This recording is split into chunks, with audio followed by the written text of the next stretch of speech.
Hi students, how are you? Today we are going to learn about one of the daily life application of convex mirror. ఇక్కడ మీరు observe చేస్తే convex మిర్రర్ని big సైజ్లో prepare చేసి 2 లేదా 3 రోడ్లు కలిసి ఉన్న చోట అంటే ఒక జంక్షన్ వచ్చిన దగ్గర ఇటువంటి సెట్టింగ్ అనేది చేస్తారు. ఎందుకోసం అంటే ఆపోజిట్లో వస్తున్న వెహికల్స్ని మనం షార్ప్ టర్నింగ్స్ దగ్గర ఐడెంటిఫై చేయడం కష్టం అవుతుంది. అందుకోసమని మిర్రర్ని ఒక కార్నర్లో ఫిక్స్ చేస్తారు. దీనివల్ల ఏంటంటే ఆపోజిట్లో వచ్చే వెహికల్స్ని మనం ముందుగానే మిర్రర్ లోపల ఐడెంటిఫై చేసి సేఫ్ టర్నింగ్స్ తీసుకోవడం అనేది పాసిబుల్ అవుతుంది. That is the application of the convex mirror. Here you can see here safe turnings are possible.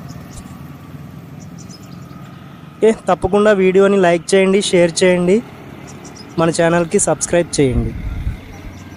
Thanks for watching. Thank you one and all. Enjoy your holidays.